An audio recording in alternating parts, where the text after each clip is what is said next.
आदाब, नमस्कार। QNS TV आप सभी का स्वागत करता है और मैं हूं आंचल मिस्कीन।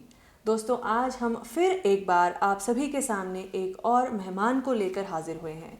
इन मेहमान के साथ जो हमारी आज बातचीत होने वाली है वो फिर बहुत ही इन्फॉर्मेटिव होने वाली है, जो आप अपनी आम तौर की ज़िंदगी में अमल में ला सकते हैं या इनकी एडवाइस फॉलो कर सकते हैं। जी हाँ, हमारे जो आज के मेहमान हैं जिन्हें हमने स्टूडियोज़ में इनवाइट किया है वो है surgical gastroenterologist and liver transplant specialist mister doctor Mir Samiullah. चलिए बिना समय गंवाए उनका स्वागत करते हैं और हमारी आज की बातचीत शुरू करते हैं। डॉक्टर साहब, आपका बहुत बहुत स्वागत है QNS न्यूज़ के हमारे स्टूडियो में। थैंक यू अदा जी डॉक्टर, जैसे कि आज हम बैठे हैं बातचीत करने के लिए और जैसे कि हमारी ऑफ द कैमरा जो बातचीत हो रही थी उसमें आपने एक चीज़ कही थी कि जो गैस्ट्रोएंटरोलॉजी है दैट्स अ वास्ट सब्जेक्ट। बहुत सी चीज़ें आती हैं उसमें और हम सारी चीज़ें इतने कम समय में, जैसे आप जानते ही हैं कि हमारे पास समय बहुत कम रहता है, तो हम सारी चीज़ें तो ले नहीं सकते। आप लिवर ट्रांसप्लांट स्पेशलिस्ट भी हैं, तो उस चीज़ को मद्देनज़र रखते हुए डॉक्टर साहब, आप जानते हैं कि जो हमारा आज का लाइफस्टाइल है, जो हमारा डाइट है, या जैसे हम हैं आज के टाइम में, लिवर डिजीज़ बहुत कॉमन हो गई है, चाहे वो जवान है, चाहे वो मिडिल एज है, चाहे वो ओल्ड एज है, बहुत रैम्पेंट प्रॉब्लम है। तो जो हमारा आज का टॉपिक ऑफ कंसर्न रहेगा that will be related to liver. तो डॉक्टर साहब, मेरा आपसे पहला ही सवाल ये है कि आप हमें लिवर के बारे में बताएं, जो ये हमारा एक ऑर्गन है, ये काम कैसे करता है? ओके, लिवर जो ऑर्गन है, आपको ये भी मैं बताता चलूँ कि लिवर हमारी बॉडी का सबसे बड़ा ऑर्गन है। It is the heaviest and जिसकी सबसे ज़्यादा फंक्शंस हैं बॉडी में। इसको आप स्टोर हाउस भी कह सकते हो। इसकी फंक्शंस तीन तरीके में आप तीन डिविजन्स में ले सकते हो। एक इसका स्टोरेज फंक्शन है, बहुत सारी चीज़ों को ये अपनी बॉडी में स्टोर करता है लिवर, जैसे कि ग्लाइकोजन हो गया या बाकी चीज़ें हो गई, जिनको वो ये स्टोर करके जब आप फास्टिंग में होते हो तो ये चीज़ें उस वक्त रिलीज़ हो जाए, तो it acts as a storage organ. दूसरा इसका फंक्शन है, एक कुछ चीज़ें जो बॉडी के लिए ज़रूरी हैं उनको सिंथेसाइज भी करता है, मतलब कि इसमें बनती हैं चीज़ें, जैसे प्रोटीन्स हो गए, इनकी जो या बाकी चीज़ें हो गई, कुछ एंजाइम्स हैं जिनमें जो लिवर में बनते हैं और फिर पूरी बॉडी में यूज़ होते हैं। तीसरा इसका एक्सक्रीटरी फंक्शन है। एक्सक्रीटरी मतलब ये कुछ बॉडी में जो कुछ चीज़ें बनती हैं जो हार्मफुल, उनको ये एक्सक्रीट भी करता है, टॉक्सिन्स एग्जैक्टली। तो ये तीनों अब आप समझ सकते हैं कि लिवर का कितना इंपॉर्टेंट रोल है बॉडी में। अगर इसमें कोई भी किसी भी किस्म की डिजीज़ पैदा होती है तो ये सारी फंक्शंस अफेक्ट हो जाती हैं। बिल्कुल। तो लिवर का बेसिकली मैं अगर आपको लेमैन लैंग्वेज में बोलूं तो ये लिवर बहुत ज़रूरी है। आपकी जो बाकी ऑर्गन्स हैं, चाहे वो हार्ट है, चाहे दिमाग है, चाहे बाकी इंटेस्टाइनल सिस्टम है, स्टमक है, किडनीज़ है, इन सब की हेल्थ के लिए जो चीज़ें ज़रूरी हैं वो सारी चीज़ें लिवर में सिंथेसाइज होती हैं। तो डायरेक्ट इफेक्ट लिवर डिजीज़ का इन सारी ऑर्गन्स पे भी होगा। जी।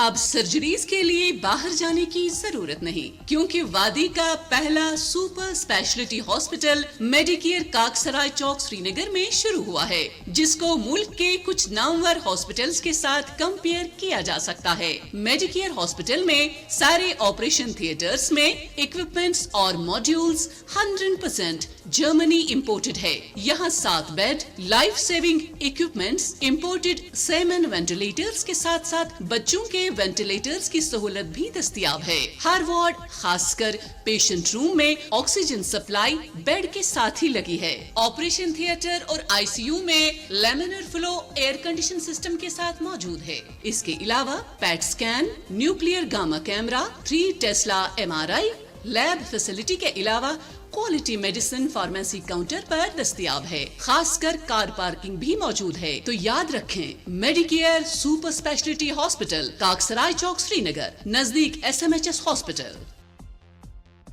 डॉक्टर साहब, जैसे आपने ये बात बोली, आजकल एक बहुत कॉमन प्रॉब्लम है जो हर इंसान में है, और जैसे कि आपने भी हमें थोड़ी देर पहले ये चीज़ कही थी, ये वर्ल्ड वाइड रैम्पेंट होती जा रही है, एक एपिडेमिक जैसी निकल के आ रही है, और हमारे सुनने वाले भी रिलेट करेंगे कि मैं फैटी लिवर की बात कर रही हूँ। तो डॉक्टर साहब, सबसे पहले ये फैटी लिवर है क्या, हमें इसके बारे में बताएं।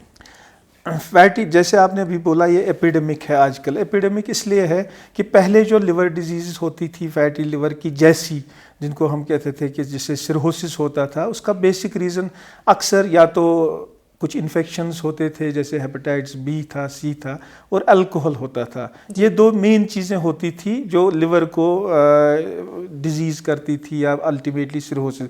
लेकिन इन सब को अब टेक ओवर फैटी लिवर कर गया है। फैटी लिवर अगर हम चूँकि आम लोगों के लिए ये प्रोग्राम कर रहे हैं, तो फैटी लिवर लेमैन लैंग्वेज में हो गया कि फैट डिपॉजिट होता है लिवर सेल्स में। जो लिवर की सेल्स हैं उनमें एक्स्ट्रा, जैसे हमारी बेली में फैट होता है या कहीं पे भी फैट जमा हो जाता है, फैटी लिवर का मतलब कि जो फैट एक्स्ट्रा फैट है वो लिवर सेल्स में डिपॉजिट होता है, जो उसकी फंक्शन को फिर वो अफेक्ट करता है। तो simply extra fat deposition in liver will be called fatty liver, जिसको जो नॉर्मल फंक्शन लिवर की उसमें हिंड्रेंस डालता है। डॉक्टर साहब, फैटी लिवर ऑब्वियसली कोई ना कोई वजह तो होगी जिस वजह से वो होता होगा। आप हमें बताएं कि एक आम इंसान खुद को फैटी लिवर वाली पोजीशन तक कैसे पहुंचाता है? बिल्कुल, fatty liver is a lifestyle disease. Lifestyle disease मतलब ये आपकी एक्टिविटी क्या है, आपका खाना पीना कैसा है, आपके खाने आप क्या खाते हैं, इन सब चीज़ों पे फैटी लिवर। जब आप वो बैलेंस जिस्म का ख़त्म करते हैं कि कौन सा डाइट आपको लेना चाहिए और कौन सा नहीं लेना चाहिए, तो फैटी लिवर आहिस्ता आहिस्ता से डेवलप होना शुरू हो जाएगा। इसमें पहली बात मैं बोलूँगा कि जो हमारा, अगर मैं कश्मीर के हिसाब से ले लूँ, कश्मीर के लोगों के लिए हमारे, अगर हम यहाँ के डाइटरी हैबिट्स देखें तो हम बहुत ज़्यादा ऑयली चीज़ें यूज़ करते हैं, डीप फ्राइड चीज़ें यूज़ करते हैं, बहुत सारा चावल यूज़ करते हैं जो वेरी रिच इन कार्बोहाइड्रेट है। तो anything rich in carbohydrate and fat will cause fatty liver when it taken in। तो जो हमारा है, हमारे मेनली प्रोटीन भी है हमारे, बट मेनली हमारा होता है जो डाइट होता है, it consist of fat and carbohydrate. तो एक फिक्स्ड लिमिट है, बैलेंस्ड डाइट जो होता है उसमें एक फिक्स्ड लिमिट है कि आप दिन में इतना वो अपने अपने वेट के हिसाब से होता है, तो आप इतना कार्बोहाइड्रेट दिन में ले सकते हो, इतना फैट ले सकते हो और इतना प्रोटीन ले सकते हो। जब इन तीन चीज़ों में इम्बैलेंस हो जाता है और तो अल्टीमेटली फैटी लिवर डेवलप हो जाता है। तो मेनली मैं ये कहूँगा कि हमारे जो डाइट में ज़्यादा ऑयल, चावल का ज़्यादा होना और चीनी, मीठी चीज़ों का ज़्यादा होना, all of these cause fatty liver. Sugar as well. बिल्कुल बिल्कुल। तो और दूसरा लैक ऑफ, फिर इसको जो एड ऑन फैक्टर होता है वो लैक ऑफ एक्सरसाइज है। जो हम एक्सरसाइज, जो हमारा सीडेंट्री लाइफस्टाइल बन गया है, तो उसकी वजह से, और क्योंकि हमारी कंजम्पशन उतनी नहीं रहती है, our body needs much less calories, लेकिन हम खाते बहुत ज़्यादा हैं जो फिर अल्टीमेटली यूज़ नहीं होती है, तो they also get deposit in liver and converted to fat, and वो भी फैटी लिवर में आपका एक अपना रोल करता है। तीसरी चीज़ जो बाहर हम बहुत ज़्यादा खाते हैं, जो जंक फूड्स, जो आजकल ये जो फैटी लिवर है, I have seen fatty liver in very, मतलब ना चिल्ड्रन से ही शुरू हो रहा है ये, मतलब इन 7-8 ईयर ओल्ड्स फैटी लिवर पाया जा रहा है। दैट इज़ जस्ट बिकॉज कि जो बहुत ज़्यादा बाहर की चीज़ें या जिनको हम जंक फूड्स कहते हैं वो यूज़ होते हैं, तो ultimately it also causes fatty liver. से जूझ रहे मरीज अब लेंगे राहत की सांस। जदीद तरीन लेजर टेक्नोलॉजी की मदद से बवासीर का 100% कामयाब इलाज। इस अमल के दौरान नहीं पेन और न ब्लड लॉस का एहतमाल रहता है। मरीज 2 या 3 दिन में बिल्कुल ठीक हो जाता है। पाइल्स से हमेशा के लिए छुटकारा चाहते हो तो फौरन इन नंबरात पर डॉक्टर साहब से बात करें।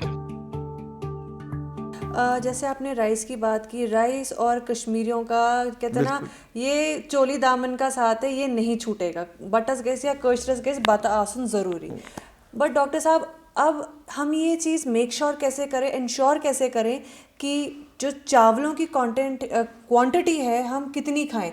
क्योंकि आप जैसे आपने कहा कि वेट के हिसाब से उनका एक सेट अमाउंट है जितना आपको दिन में इनटेक करना है, बट हम कभी कभी ब्रेकफास्ट में भी चावल चले जाते हैं, कभी कभी लंच में भी हो जाता है, कभी कभी एंड मोस्टली डिनर में तो होता ही होता है। तो अब हम इसे मॉनिटर कैसे करें कि बिना फिक्र के अगर हम चावल खा रहे हैं तो हमें इसका स्ट्रेस नहीं है कि हम लोग अपनी परेशानी खुद बढ़ा रहे हैं? वो हम ऐसे अब कर सकते हैं, अब इतना मेजर तो नहीं कर सकते, बट जनरली जो लोग भी थोड़ा सा भी टेंडेंसी जिनको है, जिनका वेट थोड़ा सा ओवर वेट है, उनको मुझे लगता है कि चावल तो कम से कम एक टाइम तो कम से कम उनको स्किप करना चाहिए, और वो भी बेटर है कि इवनिंग का वो स्किप करें, डिनर। क्योंकि रात को हमारी बॉडी बिल्कुल रेस्ट में होती है, तो बहुत सारी चीज़ें यूटिलाइज ही नहीं होती हैं, तो शाम का डिनर जितना हल्का हो उतना अच्छा है। सो बेसिकली हमारा जो रूटीन होना चाहिए वो ये होना चाहिए कि जो ब्रेकफास्ट हो वो बहुत अच्छा हो, लंच उससे कम हो, जितना भी हम आगे मील्स जाए तो उतना वो मील्स कम होते, decrease in quantity also and इन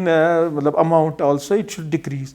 जी, अगर हमने रात को डॉक्टर साहब चावल निकाल लिए तो फिर उसकी जगह सब्स्टिट्यूट क्या है जो लोग we can take lot of salads ले सकते हैं और एक रोटी ले सकते हैं, थोड़ी सी जो ऑयललेस सब्जी उसके साथ ले सकते हैं, उसमें कोई हर्ज नहीं है। अनफॉर्चुनेटली डॉक्टर साहब आप भी इस चीज़ से अग्री करेंगे कि कश्मीर या जम्मू कश्मीर में कॉन्सेप्ट ऑफ सैलड बहुत कम है। बहुत कम है, जो बहुत ज़रूरी है फैटी, क्योंकि उसमें बहुत एंटीऑक्सीडेंट्स और फाइबर पाया जाता है जो बहुत। हाँ जी, हाँ जी। सैलड्स में क्या क्या होना चाहिए कि अगर ये लोग खाना शुरू करना चाहें तो उसमें उनको क्या क्या ऐड करना चाहिए? एनीथिंग, जो भी वेजिटेबल है अगर वो रॉ फॉर्म में ली जाती है that will be called a salad. Okay. Anything, उसमें कैरेट हो सकता है, कुकम्बर हो सकता है, टमाटर, कुछ भी सब्जी आपने जो विदाउट कुकिंग खाई है that is a salad and that is good for health, क्योंकि उसमें जो एंटीऑक्सीडेंट्स या मिनरल्स होते हैं वो आपको उसी प्योर फॉर्म में मिलते हैं। व्हेन यू कुक देम तो उसमें बहुत सारी चीज़ें हीट की वजह से ख़राब हो जाती है या वो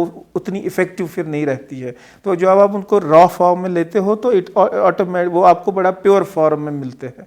so any salad is any, कोई भी सब्जी आप रॉ खाओ जो खाई जा सकती है रॉ, तो वो आप it will be good for health. जी डॉक्टर साहब, अगर हम फैटी लिवर की बात करें तो एक मुझे नहीं पता ये सही है या गलत है या मिसकंसेप्शन है, नट्स को फॉर एग्जांपल, क्योंकि आपने कहा हमें हमारे डाइट को इसमें बहुत ध्यान में रखना पड़ता है डेली लाइफ में। नट्स हैं, लोग खाना पसंद करते हैं, पर जो उनका बॉडी एक्सेप्शन है, जो उनकी एक्सेप्टेबिलिटी है वो नहीं होती है। फॉर एग्जांपल जो दिखता है साइड इफ़ेक्ट कि आपका मुंह पक जाएगा, आपको यूरिन पास करने में जलन होगी, तो डॉक्टर साहब फिर उनको कहा जाता है, अब मैंने कहा ना कोई नहीं आइडिया है कि ये एक्चुअली है क्या, कहते हैं कि ये आपके लिवर पे अफेक्ट करेगा तो खाना छोड़ दो। तो क्या कोई कोरिलेशन है इन दोनों चीज़ों का? एक्सेस आप किसी भी चीज़ का ले लो वो आपकी बॉडी पे गलत असर डालेगा। नट्स अगर प्रॉपर क्वांटिटी में ले जाएं, जितनी दिन में ज़रूरी है, मतलब आप 4, 5, 6 नट्स जितना आपकी मुट्ठी में आते हैं इतना लेते हैं, कोई आपको उससे बेनिफिशियल इफेक्ट्स ही मिलेंगे, नेगेटिव इफेक्ट्स नहीं मिलेंगे। सो इट इज़ बेसिकली रिलेटेड कि आप कितना बैलेंस में चल रहे हैं। आप अगर बैलेंस्ड तरीके से वो खा रहे हैं तो it will definitely good for health, और ये वो लिवर को बेनिफिट करेंगे रादर देन उसको ख़राब करने के बजाय। डॉक्टर साहब, अब जैसे हम जो यंगस्टर्स हैं जो जॉब्स के लिए जा रहे हैं, भाग दौड़ लगी हुई है और खाना बैलेंस डाइट छोड़िए, खाना भी ढंग से कोई 2 वक्त का वो नहीं खा रहे हैं, पर डॉक्टर साहब परेशानी यहाँ ये है कि अब उन्हें ये फैटी लिवर की प्रॉब्लम डेवलप हो रही है, नहीं पता है कि हो रही है। तो डॉक्टर साहब इसके सिम्टम्स क्या है कि अगर कोई है तो वो इन चीज़ों को चेक करके जज कर ले कि शायद उनको ये परेशानी हो? फैटी लिवर बहुत लेट स्टेज तक आपको कोई सिम्टम्स देगा ही नहीं। अगर आप फैटी लिवर, जैसे हमने अभी ग्रेड्स की बात नहीं की फैटी लिवर के, मैं अगर आपको मोटे तरीके से बोलूं, फैटी लिवर के 4 ग्रेड्स हम मानेंगे। फैटी लिवर ग्रेड 1, जब आपका फैट डिपोजिशन 20 से 30% के बीच में हो, लिवर में फैट जो डिपोजिशन है इट इज़ 20 to 30%, तो उसको हम ग्रेड 1 कहते हैं। तो जब उससे ज़्यादा हो तो ग्रेड 2, उसके बाद जो मोर देन 60% हो तो वो ग्रेड 3, तो उसके बाद फिर जो अगला स्टेज आता है वो क्रॉनिक लिवर या लिवर सिरोसिस का आ जाता है। ये इसका आखिरी स्टेज है और चौथा स्टेज है। तो इन सब स्टेजेस के सिम्टम्स भी अलग हैं, ट्रीटमेंट्स भी अलग हैं। तो अगर आप स्टेज वाइज ले लें तो ग्रेड 1 का तो आपको बिल्कुल कोई सिम्टम्स पता नहीं चलेंगे, you will be absolutely normal. आपका सिर्फ may be weight overall increase हो रहा हो तो आपके फैट लिवर में भी फैट ज़्यादा होगा। तो आप अगर इंसिडेंटली कभी अल्ट्रासाउंड या कोई ऐसी इन्वेस्टिगेशन करे, LFT करे, उसमें वो दिखा सकता है कि थोड़े से लिवर एंजाइम्स डिरेंज्ड है, या अल्ट्रासाउंड में आपको दिखाएगा वो ग्रेड 1 फैटी लिवर है। बट जनरली ऐसे कोई सिम्टम नहीं होगा। So we have to be very conscious, क्योंकि ये सिम्टम्स इवन ग्रेड 3 तक बहुत ही मिनिमल होंगे। तो जब तक कुछ पेशेंट्स ऐसे वो सीधे ही सिरोसिस के स्टेज पे आ गए होते हैं जब उनको पता चलता है कि उनको ये परेशानी है। So we have to be very, क्योंकि इसके सिम्टम्स इतने बहुत कम हैं, इसलिए we have to be very vigilant about our weight, about our diet, about our exercise. So in 3 चीज़ों के बारे में बड़ा विजिलेंट रहना पड़ेगा हमें। ग्रेड 1 फैटी लिवर में कोई सिम्टम्स नहीं है। ग्रेड 2 में ज़्यादा से ज़्यादा आपको हल्का सा नौशिया कभी कभी लग सकता है जब आप ऑयली फूड्स लेंगे, या आपको हल्का सा इधर एक ड्रैगिंग सेंसेशन, ड्रैगिंग सी सेंसेशन राइट हाइपोकॉन इधर ना राइट पसली के नीचे आपको हल्का सा ना वो खिंचाव सा लगेगा या बारीपन सा लगेगा, बिकॉज जो ये लिवर है थोड़ा सा फूल जाता है, इसके कैप्सूल को ना थोड़ा स्ट्रेच आ जाता है, जिसकी वजह से आपको वो ड्रैगिंग सी एक सेंसेशन लगेगी। जब ग्रेड 3 तो तब आपके लिवर एंजाइम्स फिर डिरेंज होना प्रॉपरली शुरू हो जाएंगे, आपकी डाइजेशन पे असर पड़ेगा, आप बहुत सारी चीज़ें डाइजेस्ट ही नहीं, इवन आपको वॉमिटिंग हो सकती है, आपको हल्का सा जॉन्डिस आपको दिखेगा। ग्रेड 3 की मैं बात कर रहा हूँ। और फिर जब CLD स्टेज या ग्रेड 4 सिरहोसिस पे वो आ जाता है तो उस वक्त तो फ्रैंक सिम्टम्स होंगे आपके, मतलब फिर तो वो फिर पेट में पानी जमा होना, मुंह से खून आना, नाक से खून आना या स्टूल्स के साथ खून आना, ये फिर बहुत लेट सिम्टम्स है।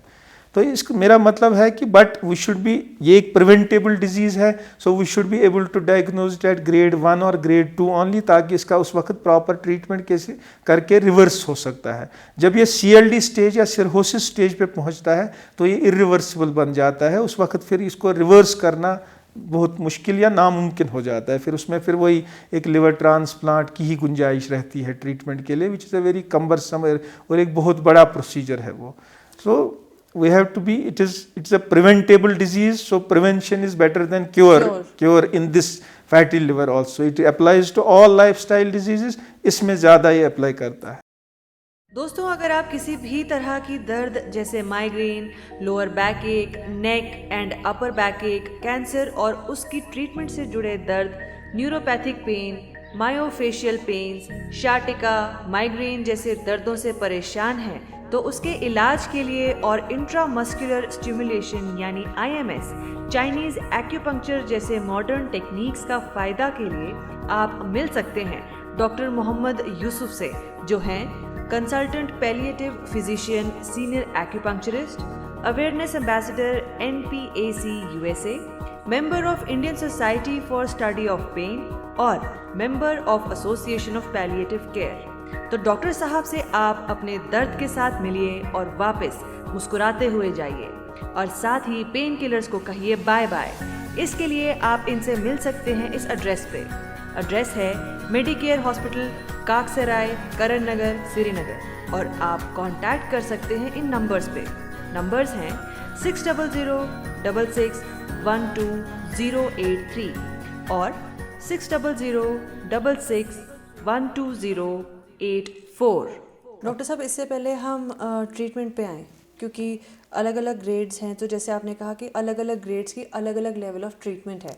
तो डॉक्टर साहब, पहले मैं एक चीज़ जानना चाहूँगी, अगर उससे पहले, क्योंकि दिमाग में फिर एक कहते हैं ना वो कॉन्सेप्ट क्लियर रहेगा कि जब फैटी लिवर होता है, अगर आपका सपोज स्टेज 1 का ही फैटी लिवर है और आपका वो थोड़ा सा रिड्यूस होकर थोड़ा नॉर्मल पे आता है, उसके रिलैप्स स्टेज जो हैं वो किस पे डिपेंड करते हैं? वो ये प्रॉब्लम कंप्लीटली ठीक हो सकती है या रिलैप्स कर सकती है, किस चीज़ पे डिपेंड करता है इसका? देखिए, अगर आप रिलैप्स, ये रिवर्सिबल है, मैंने बोला ग्रेड 1 ग्रेड 2 आपका लिवर बिल्कुल नॉर्मल आ जाएगा। लेकिन अगर आपके डाइटरी हैबिट्स और लाइफ फिर से वही हो गए तो ये फिर से आ जाएगा।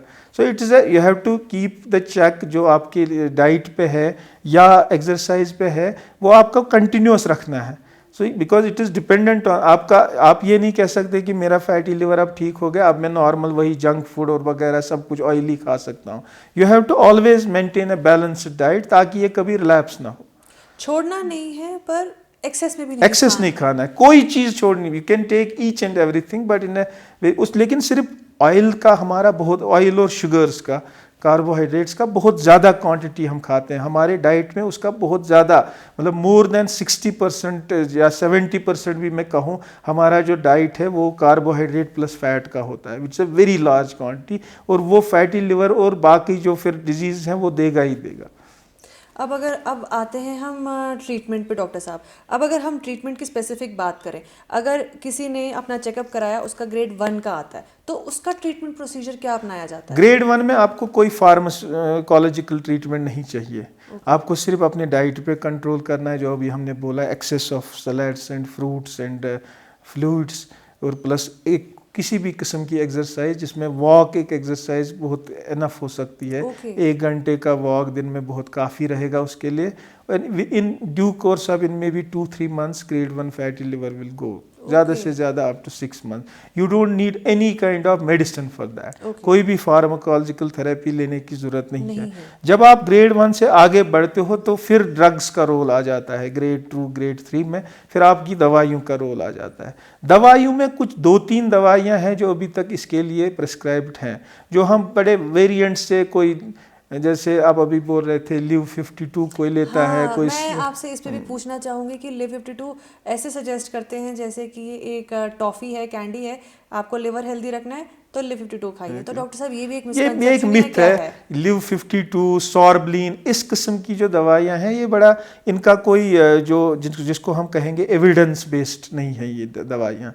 ये ऐसे यूज बाई, और ये होम्योपैथिक या किसी और, ये these are not allopathic medicines. तो इनका ये रहता है कि मे बी दे हेल्प, पता नहीं, इनका कुछ पता नहीं है कि ये हेल्प करती हैं। लेकिन जो एविडेंस, मतलब कि प्रॉपर तरीके से एक्सपेरिमेंट करके जो दवाइयाँ इसके लिए प्रेस्क्राइब की जाती है, उनमें एक दवाई विटामिन ई है। विटामिन ई बहुत बेनिफिशियल है लिवर के लिए और ख़ासकर फैटी लिवर के लिए। तो विटामिन ई इन 800 मिलीग्राम अगर पर डे हम लें, 800 मिलीग्राम यानी कि कितने कैप्सूल हुए वो? नहीं, वो कितनी स्ट्रेंथ की टैबलेट आती है, वो एक भी हो सकती है, दो भी हो सकती है। But 800 milligram is for an adult 800 milligram एक लंबे समय तक या 2-3 महीने तक हम ले सकते हैं। That will be very good for fatty liver. उसके अलावा जो मेडिसिन्स हैं, जब नई कुछ मेडिसिन्स आई हैं जिनमें सैरोग्लिटिजार हैं, और भी जो लोगों को ऐसे जानने की ज़रूरत नहीं है, they have to go to the doctor for that. कुछ मेडिसिन्स अब बहुत इफेक्टिव आई हैं फैटी लिवर के लिए। ग्रेड 3 तक हम रिवर्स कर सकते हैं फैटी लिवर को, बिल्कुल नॉर्मल लेवल पे ला सकते हैं। उसमें तीनों चीज़ों का असर रहेगा, डाइट का भी, एक्सरसाइज का भी, और फिर फार्मा जो हम दवाइयाँ देंगे उसका भी। ग्रेड 4 से फिर ये मसला कॉम्प्लिकेट हो जाता है। Then we have to do some procedures, कुछ मतलब बहुत सारी चीज़ें उसमें फिर लगेंगी। तो लिवर ट्रांसप्लांट भी फिर मेरे ख्याल से वो तो वो फिर ग्रेड 4 या जिसको हम CLD या सिरोसिस कहते हैं, उस स्टेज पे फिर अल्टीमेटली लिवर ट्रांसप्लांट का रोल आ जाता है। क्योंकि अल्टीमेटली लिवर इस स्टेज पे पहुंच गया होता है कि now it is not functioning up to the mark, so you have to, it is now an irreversible damage to the cells। तो अब आपको इसको बदलने की ज़रूरत है, जिसमें दूसरे का लिवर या लिवर का एक पार्ट दिया जाता है आपको, and it then does its normal function. जब हम ट्रीटमेंट की बात करते हैं तो अगर हम होम रेमेडी की बात करें तो आप एज अ होम रेमेडी क्या सजेस्ट करेंगे एक नॉर्मल हेल्दी इंसान के लिए? हेल्दी इंसान के लिए हमारा ऑयल इनटेक बहुत कम होना चाहिए। हमें हर दिन 1 घंटे की एक्सरसाइज करनी चाहिए। हमारे डाइट में बहुत सारा पानी, फ्रूट्स एंड वेजिटेबल्स होने चाहिए। हाँ, मैं ये नहीं कहता हूँ कि हमें नॉन वेजिटेरियन या मीट बिल्कुल ही बंद करना चाहिए, but it should be very limited, बहुत लिमिटेड। एंड जो हम हर रोज़ नॉन वेजिटेरियन खाते हैं almost every day, I don't think कि हमारे लाइफस्टाइल जितनी कम हमारी एक्सरसाइज लेवल्स हैं वो हमारे लिए, मतलब ना, it's not good for us. तो वीकली या वीक में 2 बार भी आपने नॉन वेजिटेरियन थोड़ा सा खा तो उसमें कोई प्रॉब्लम नहीं है। बट जो हम रेगुलरली सुबह भी, शाम भी, फिर हर दिन, so definitely it has to go somewhere. तो वो लिवर वगैरह में ही जाएगा और वहीं पे फैट और इस किस्म की डिजीज़ आपको देगा। डॉक्टर साहब, इसमें डिटॉक्सिंग और फास्टिंग क्या रोल प्ले करता है? फास्टिंग डेफिनेटली रोल प्ले करेगा, क्योंकि देखिए ultimately it is a balance between आप कितना कंज्यूम करते हैं और कितना खर्च करते हैं। आपकी बॉडी कितना खर्च करती है और कितना आप खाते हो, इसके बैलेंस में ही सारा। अगर आप उतना ही खा रहे हो जितनी आपकी बॉडी को ज़रूरत है, तो आपको कुछ फास्टिंग से ये होगा कि आपकी जो एक्स्ट्रा कैलोरीज आपने पुट ऑन की है तो they can be used and burned out. तो वो एक मदद, जैसे एक्सरसाइज आपको मदद करेगी, फास्टिंग भी डेफिनेटली उसमें मदद करेगी। और डिटॉक्सिंग तो है ही है। डिटॉक्सिंग का ये तो सारी जो मैं वेजिटेबल्स का कह रहा हूँ, इसका exercise, this is all detoxing. तो हम अब इसको एक टर्म दिया है डिटॉक्सिंग, अदरवाइज यही तो डिटॉक्सिंग है। एक बड़ा मशहूर सा चल पड़ा डिटॉक्स वाटर। हाँ, तो अल्टीमेटली तो ये ये जो चीज़ें आप अलग अलग खाओ या किसी पानी में आप उसको एक डिटॉक्सिफाइंग ड्रिंक या वैसा कुछ नाम दो, बट अल्टीमेटली है तो ये यही कि आप वेजिटेबल्स ले रहे हो उसमें या कोई ऐसी चीज़, पानी ले रहे हो उसके साथ, और यही क्या नाम है, सिट्रस कोई सा फ्रूट ले रहे हो, that is also good for fatty liver. किसी भी किस्म का जो सिट्रस फ्रूट्स होते हैं, ऑरेंज या इस किस्म, lemon, this is good for liver, क्योंकि इसमें काफ़ी एंटीऑक्सीडेंट्स होते हैं। जी। अब डॉक्टर साहब, आखिर में आप हमारे देखने वालों को क्या मैसेज देंगे, क्योंकि डॉक्टर साहब आपने कहा कि आजकल बहुत ही छोटी एज से बच्चों में ये प्रॉब्लम देखने को मिलती है, तो आप क्या मैसेज देना चाहेंगे ताकि हम हमारे बच्चों को एक बेसिक, कहते हैं ना, वो एक हेल्थ का तोहफा उनको वो दे, तो आप उसके लिए क्या मैसेज देंगे ताकि उनका अडल्टहुड और ओल्ड एज बचपन की गलती से सफ़र ना करें? बिल्कुल। अगर मेरा मैसेज सिंपल होगा कि जो हम जंक, पहला तो बच्चों के लिए, क्योंकि बच्चों से ही ये शुरू होके फिर आगे चला जाता है, तो इट हैज़ टू बी कि हमें बाहर का जो जंक वगैरह है वो बहुत कम, अगर मैं कहूँगा बंद करो तो वो शायद पॉसिबल ना हो, बट आपको इसको बहुत कम करना पड़ेगा। मे बी मंथ में या 15 डेज़ में एक बार आप बाहर जाओ, but generally you should take home foods, और वो होम फूड भी हमारा जो होता है वो सही नहीं होता है। It should be very less in oil and very less in sugars. ये पर्टिकुलर यही मैसेज है। When you do this and do some kind of exercise regularly, बस ये इसका नुस्खा है और यही इसका ट्रीटमेंट है। दोस्तों, आपने डॉक्टर साहब की बात सुनी। इन्होंने बहुत सिंपल, साफ और क्लियर वर्ड्स में आपसे अपने मैसेजेस आप तक पहुंचाए। उम्मीद है दोस्तों आप डॉक्टर साहब की बात को सुनेंगे और कहीं ना कहीं ये सारे एडवाइस, उनकी जो नुस्खे हैं, आप अपनी लाइफ को हेल्दी बनाने के लिए उन पर अमल ज़रूर करेंगे। पर डॉक्टर साहब जाने से पहले मैं चाहूँगी आप हमारे व्यूवर्स को बताएं कि जो आपसे कंसल्टेशन के लिए मिलना चाहेंगे वो आपसे कहाँ के मिल सकते हैं?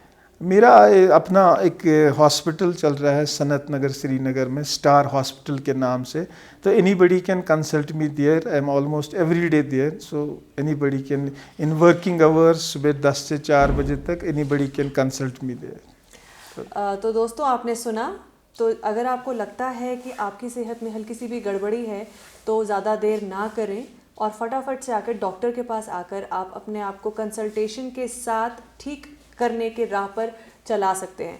तो इसी बात के साथ दोस्तों हमारी आज की इस पेशकश में सिर्फ इतना ही। बाकी खबरों के लिए आप बने रहिए QNS TV के साथ।